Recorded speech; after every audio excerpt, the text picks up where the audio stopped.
Welcome to Manager Tools. I'm Mark Horstman, one of the co-founders here. Due to coronavirus, we thought it would be helpful for us to re-release some casts that address problems that you may now be facing in your professional or managerial life. We have topics like phone one-on-ones and distance management for those of you who are being asked or encouraged to telecommute, and much more. What's more, we're releasing these casts daily over the next several days. We didn't want you to have to go back through our archive and find things that might be relevant. We've already done that search for you. We hope this helps, and if you need help, reach out to us. Good luck in the days, weeks, and months ahead. We're rooting for you. Welcome to Manager Tools. Today's show, the Steel Cage Deathmatch Meetings, Part 1. Here we go.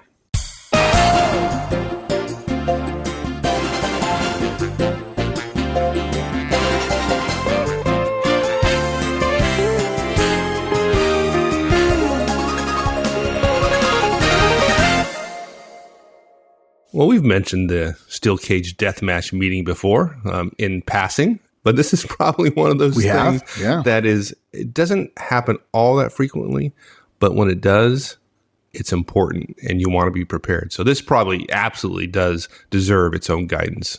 Yeah, I think this is one of the examples of why people get frustrated in management, because the way you learn is you have to do something for the first time. Nobody's told you anything about it, and you fail at it. You do poorly at it.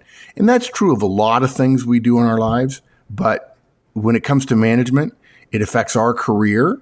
And many of us believe that your career is, trying to avoid a mistake that's big enough to have a mark against you that lasts for a couple of years. And the other thing, too, is it affects other people, particularly when it comes to steel cage death matches, right? You're talking about your directs. Yeah, absolutely. I think that's really, really hard for people because, in fact, when you think about it, the difference between the two types of steel cage deathmatch meetings are such that there's no good name for them, as we've mentioned before. So it's too bad. It's frustrating, and that's why we have Manager Tools. So we've got 5 recommendations around the steel cage deathmatch meetings. First one, there are 2 types of steel cage deathmatches. One is for a layoff and one is for promotions. Most people think of it as being for layoffs, but you've got to be ready for promotion meetings as well. And it's the same basic principle.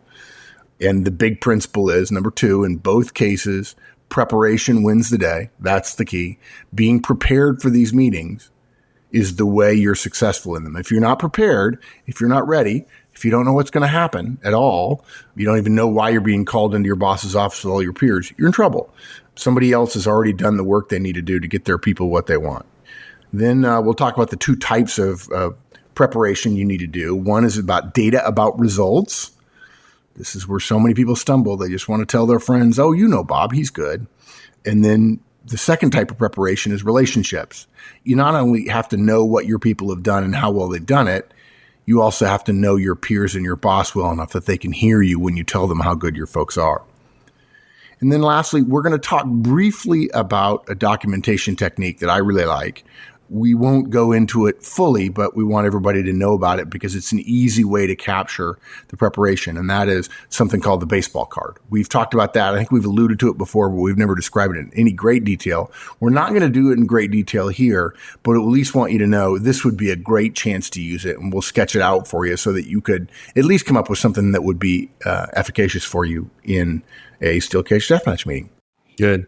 Now, I'm glad you mentioned that there are, in fact, 2 types of steel cage death matches, layoffs and promotions. And I think the one folks generally dread the most or worry about the most is layoffs. But, I have a scotoma or something here because when I hear the term, for whatever reason, I think promotions. That's what I think. But that's probably not the one most people are really about. Yeah. Yeah. Well, you want to get your people promoted, right? And you got to get the work done, right? And it's probably... It depends. I mean, I could say it right now in the middle of a economic downturn and say, it probably happens more often, but it depends on the company you're in. And most people would say, no, that's not. Promotions don't happen as often as layoffs. Yeah, I think maybe because in my experience, folks, I don't go around firing people all the time. But if somebody's a poor performer, then I'm generally willing to take the action. And it's been a long time since I've been in a position where somebody tells me I have to lay off people, because generally I'm known for taking care of that earlier rather than later. Maybe that's Right. it. I don't know. Yeah. No, and your point is a good one. I think there are a lot of people listening right now go, I never thought about that. Yeah, folks, if you develop a reputation as somebody who produces top performers and is willing to get rid of bottom performers, your organization will end up getting less of the knife than somebody else's, particularly somebody who is known for trying to keep everybody or trying to hire more people or always wanting more people. It's far better to have 10 great people than 20 average people, not only because you won't have to lay as many off, but you'll have a lot less management problems. That's for sure. Yeah. So yeah, I think you're absolutely right, dude. But people aren't willing to do that. And then they end up having too many people and then they end up in a in this situation. Layoff. Yeah, exactly. So we got to be honest here, because this steel cage death match, I love the name. I absolutely love it. It just says so much about how many of these meetings are. But we didn't come up with that, did we? No, that's Dan McGuire, right? Our friend Dan McGuire on Wall Street. It has stuck. It conveys the importance, and I think for a lot of us, it conveys the sense of dread that we feel going into them. And Dan actually mentioned it in the first case for a layoff. And I immediately realized it's the same meeting. And Dan and I talked about it. It's the same meeting for somebody going in to get promoted. You have to have your ducks in a row. And to me, it sends the right signal as a naming convention. It sends the right signal to the manager who thinks she's just going to go in and talk to her boss about her people. And folks, that'll get you not what you want. Hey, let's get together and talk about the upcoming layoff. And, okay. And so you take your notebook and you walk in and you assume that you and your peers are all going to banter around for a little while and talk about who's good and who's not. And there's a couple of guys that I could probably lose. It'd be okay.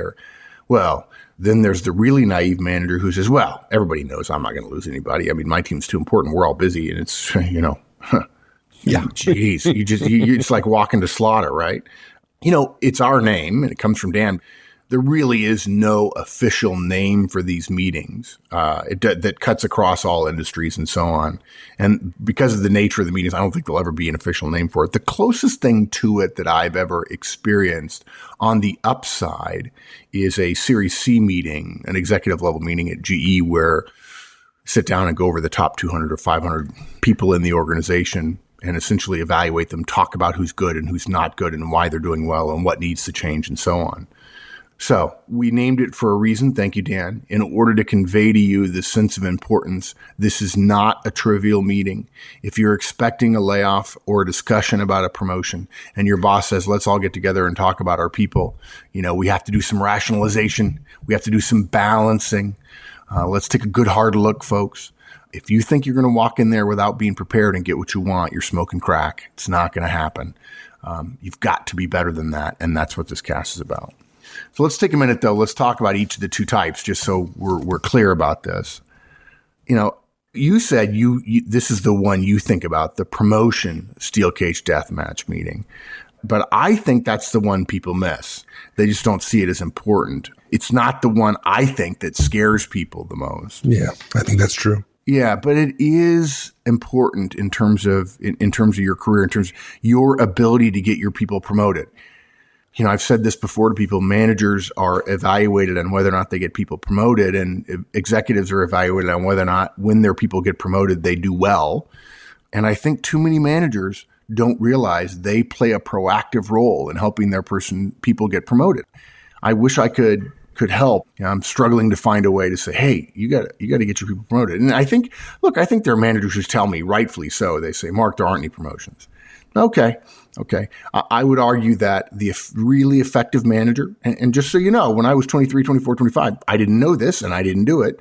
When you're young, when you're just starting, when you don't have a lot of experience, if somebody tells you there are no promotions, dude, don't worry. Then, okay, fine. There aren't any, but it's just like jobs. The market's bad. There aren't any jobs. Well, there are jobs. They're just a hidden market for it. And there are promotions, but they might require somebody to move somewhere else.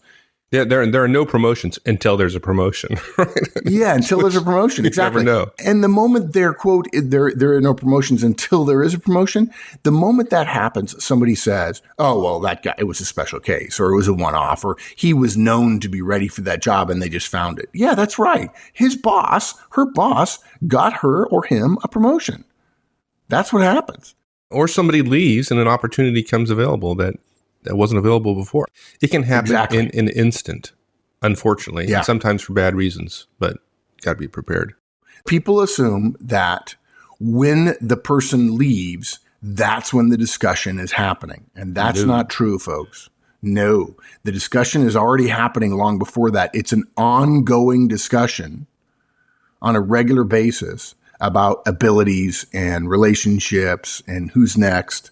And if your person is not in the mix, they're not going to be considered when the opportunity is there. And some senior person says, we need somebody now.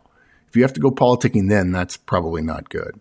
But look, what happens is when we talk about the promotion version of a steel cage death match, your boss, a director, an AVP says to you, hey, we have a couple of promotion opportunities. Let's all get together and figure out who's best for these roles. Okay. Now, you may not know where the opportunities are, or the opportunities may have already been made available. Generally speaking, if your boss calls you together for a meeting like this, it's either very quickly before an announcement is that there are openings, or it's very quickly after it. Bosses generally don't say 6 months in advance, let's find out who's ready for promotion and so on. Some do, the really, really good ones, the ones who are very proactive or who are running their own division or running their own area of the firm for the company. But generally, they tend to happen around the knowledge across the organization that there are opportunities. And look, sometimes your boss will clumsily suggest, let's just keep on having this staff meeting that we're in. We'll just chat around about it and it'll be fine. We'll figure out. Now, I don't think that's very smart, but sometimes intelligence isn't a prerequisite for getting promoted. So basically, in a promotion steel cage death match, your boss wants to have you and your peers discuss your best directs to determine who among them might be most ready for promotion. Again, usually it's not an abstract discussion. It's unlikely that your boss is going to do an evaluation like this without a specific opening in mind. So usually that's true. And usually there's that specific opening in mind and your boss probably has some input, or he or she has the choice all to him or herself. Okay. Your job in the promotion steel cage death match is to get your most qualified direct promoted by being the most prepared for the discussion. Yeah. And we're going to talk about how to be prepared for that discussion. But before we do, let's talk about the second steel cage death match. And for a lot of folks, the far more risky one, right? Which is the layoff steel cage death match. Yeah. Yeah. Let's be clear. Right. You're contrasting them, rightfully so. And there are similarities. In both cases, promotion steel cage death match and layoff steel cage death match, there are a limited number of opportunities available. And your job is to help your directs win as many of those limited slots as is reasonable. In the case of a promotion steel cage death match, perhaps there are 1 or 2 slots that are available. Perhaps. In a layoff, there are probably more slots available, again, for those who are staying versus getting promoted. And you just got to see this clearly. It's about more people. Both meetings are about there being more people than there are slots and convincing others, peers and boss, that your people are best for the slots that are going to be there. Now, again, obviously the promotion one, we're talking about 1 or 2 slots and nobody's leaving.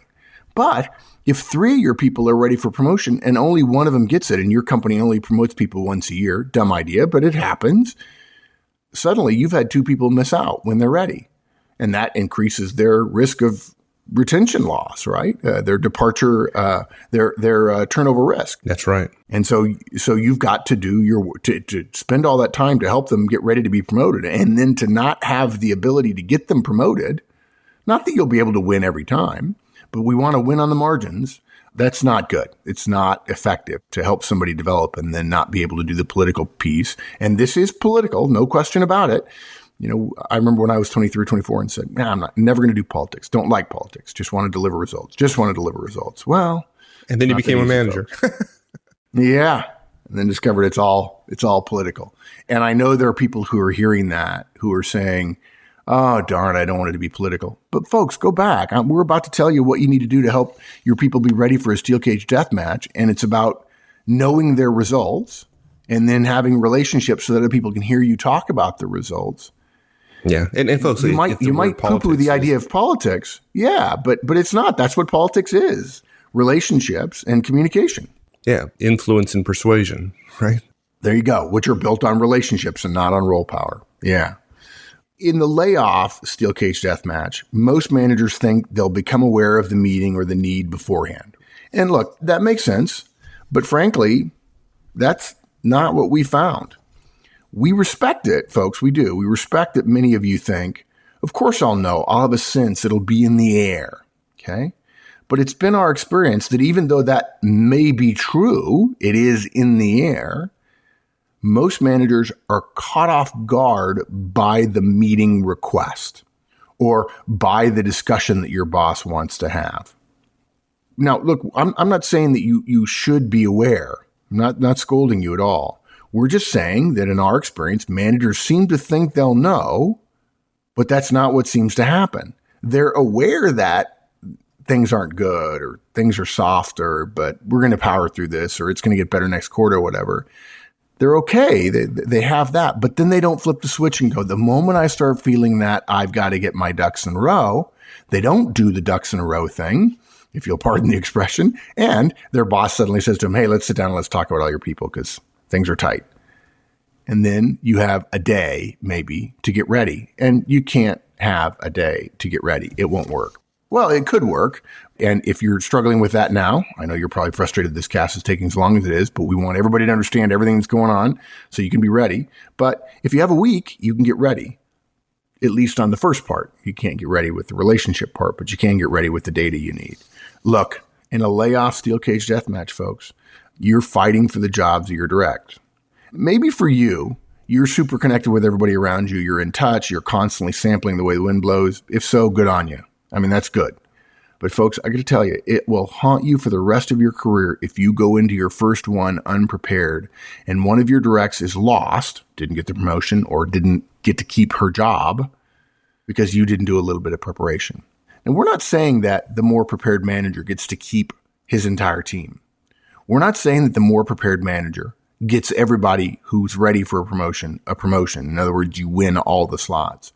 What we are saying is the unprepared manager may get none and may end up losing more than anybody else because they're not ready to communicate in the language of a steel cage deathmatch meeting. Yeah. Make the outcome a result of facts and performance, right? And relationships, and not a result of your unpreparedness, right? That's what we're trying to get here. Yeah. Be proactive about it, right? Yeah, absolutely. And you're not suggesting, just to be clear here, you're not suggesting that we're going to go in there, regardless of our folks' performance, go in there and argue to keep them. So for somebody we know is the worst performer in our boss's entire organization, we're not going to go in there and try to keep that job, or are we? Yeah, it's a separate cast, actually, because I feel like that communication is a powerful one for managers. I'm amazed how many managers won't do it. But to be fair, I should be more fair about that and say I ought not to be amazed because, years ago, I wouldn't have known how to do it. But shame on me for being surprised. But yeah, what happens is, I have 10 people and one of them has been performing poorly. And I admit it. It's my fault. I should be helping them perform and I'm not. I haven't done my job.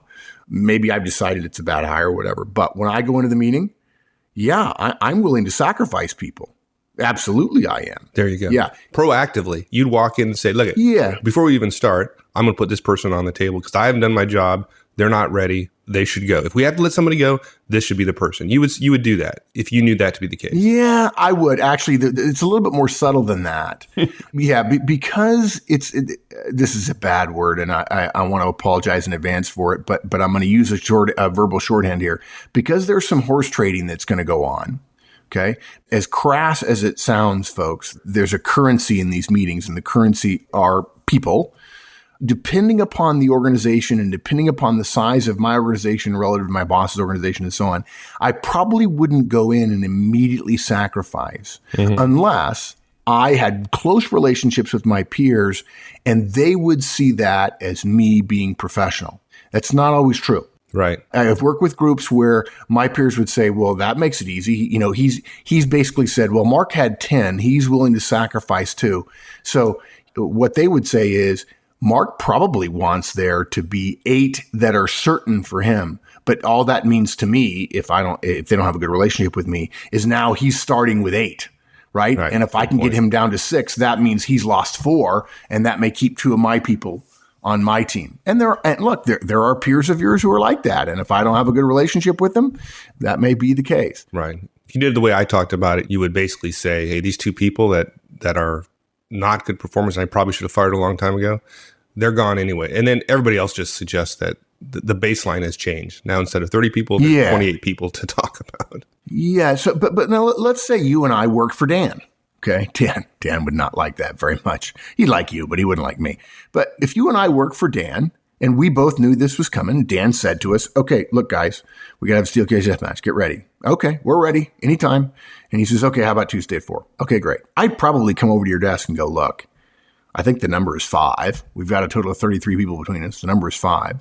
Hopefully I could say to you the first time, look, 3 of them are mine. I got the 3. I'm pained. I'm embarrassed, but I got the 3. And frankly, if you needed it to be 4, I could be 4. Now, that's because it's you and me. And I would think you would come to me and say, I got 2 or I got 3. But maybe you have 1 or 0. If you have 0 and I have 4, we're going to fight over that extra 1. But that's you and me, and I trust you. And if you tell me tomorrow's Christmas, I'm going to get my stocking ready. And so I got no problem with that. Now, if I only have 2 people and you say they both need to come from you, that we need to lose 2 and they both need to come from you, okay, maybe I trusted you inappropriately. But there are other times I would hope that would be our first meeting. And so I could start a meeting that way. But probably we don't have that good a relationship with all of our peers. And so other peers will see that as being weak or weakness. And it's too bad. I have to tell you, folks, I've taught negotiation for years. And I'll tell you, the big thing in negotiation is goodwill, right? I want to leave goodwill on the table. If every time I meet with you, we're fighting, there's no way we're going to collaborate in a highly effective way when the stuff is hitting the fan, when we have to scale a mountain in 3 weeks. So in principle, you're right. You're willing to sacrifice people. But let's be clear, dude, we're going to sacrifice people because we know who we need to sacrifice, because we have created the data, because we know the relationships, because we know who does well for other peers of ours and for our boss. And we know, based on our knowledge of our team's performance, which ones are best for us and best for the organization. But too many managers don't. And imagine you and I being in a meeting and a third person saying to us, well, we got to get rid of Bob, who works for Horseman, because he's just awful. Well, if I haven't prepared for everybody on my team and now Bob's on the table when I didn't expect Bob to be on the table, I spend all my political capital defending Bob. And then I can't help Terry and Jane become team leads when my team gets bigger, let's say, or when a team lead opens up in your organization and one of my people could come over there and help. And it would be sort of a promotion. Good. Okay. I took us down a rabbit trail. I apologize. I didn't want people to walk away with the impression that we're saying that when you go into these steel cage death match meetings for layoffs, that we're always trying to keep all our people all the time. Yeah. And that is in fact not true. It's not your fault we went on a rabbit trail. It's mine. You're right. The point I was about to make before you asked the question, and it's a great question, right, is that, you're not trying to keep everybody. You're trying to keep the people at the margins. Okay. If you're unprepared, you might lose a lot of people potentially. Yeah, folks, let me just be clear. It's possible in a layoff, the team that, let's say there are 4 managers, all of whom report to the same boss, and they all basically do the same thing. The team most likely to lose the most people is the team with the most junior manager who's least prepared. Now you might say, well, that sounds terrible. That's not the right way to run a railroad. No, it's not, but it is about people. It's all about people. That's the way things are. And the moment that happens to you as a young manager, you'll be better the next time. Unfortunately, there won't be a next time at your company for the people you lose because you weren't prepared. That's the point, right? We're fighting for the jobs of our directs. Let's be clear something else about layoff steel cage deathmatch, folks. I've said this before, and I've had some people write me and say, really surprised I've never heard it said that way. But let's be clear. Let's just look at it economically. If you're in a steel cage deathmatch meeting, somebody at senior level in the past has allowed hires to be made at some point, right? People were hired. And you've proved them right over time, if for no other reason than all your folks are busy. Okay. But by the way, just to be clear, folks, we need to do some casts on this at some point, Mike, this is a huge scotoma for most people. Busyness is often not related to productivity or effectiveness. And just because your people are busy doesn't mean they're valuable. But look, somebody allowed some hires. We have X number of people, but the economic situation has changed, and the company, in its need to continue itself, has revenues that can't sustain the level of employment that you and its leaders at some point in the past have allowed it to get to. There are X employees, but the company can only afford 0.97X. And so what you have is a painful reckoning. But let's be clear. The reason there are layoffs is because somebody made a bad decision in the past. And if layoffs have always bothered you, they bother me too. It's because person X made a wrong decision in the past, and person Y is going to pay for it. Be clear now. It is someone's error in the past, not predicting accurately the success of the company in the future, that caused the layoffs to happen today. That said, the fact that it's somebody else's mistake doesn't mean we can't be ready. So you end up having the layoff steel cage deathmatch. Who's going to stay? Who's going to lose their job? And frankly, when it comes to your team, you're going to be the most important person making the recommendation about who among your team will stay. So you got to be ready. You got to be ready. So let's talk about how to be ready. And I think you said it earlier, right? You find out about it the day before, you can't be ready. Now you find out a week before, you can be ready, but it's all about preparation. It's not about performance in the meeting itself. It's about the preparation for that meeting. The whole thing. Yeah, it is all about preparation. This is the big regret of young managers we know who have done poorly in these meetings. They walk in, they're prepared to, quote, talk about their team, and they get steamrolled. And again, as I alluded to earlier, more senior managers end up winning the day in terms of at the margins. And there's a phenomenon here similar to the one we've talked about in our pre-wire guidance. If you don't know what I'm talking about, go to the website, search on all casts, or type in pre-wire, Pre-wire, one of our Hall of Fame casts.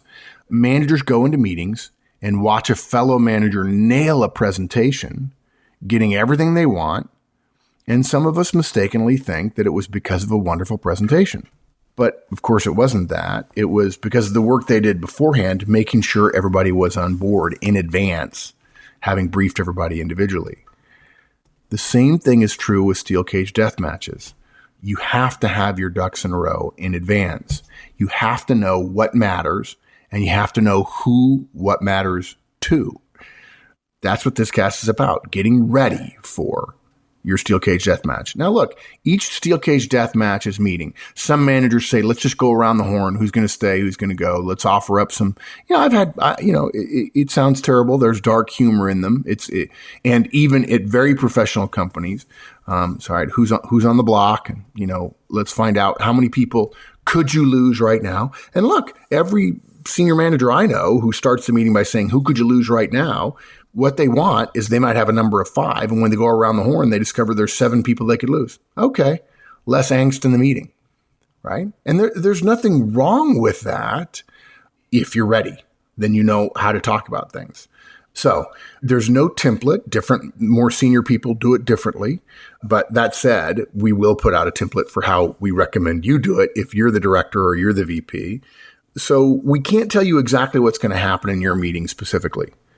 But we can say, if you're well prepared, you'll be ready for anything. Now, look, I know if you're listening to this cast and your steel cage deathmatch meeting is tomorrow, and Mike, it occurs to me, we might want to have, remember when we called one-on-ones, the one-on-one cast, the most important management tool, and people would email us and ask, where's the one-on-one-on-ones?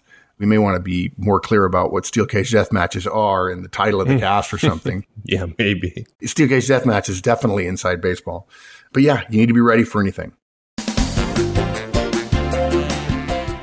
Thanks, everyone. That's it. We'll see you next week. In the meantime, have a great one. So long.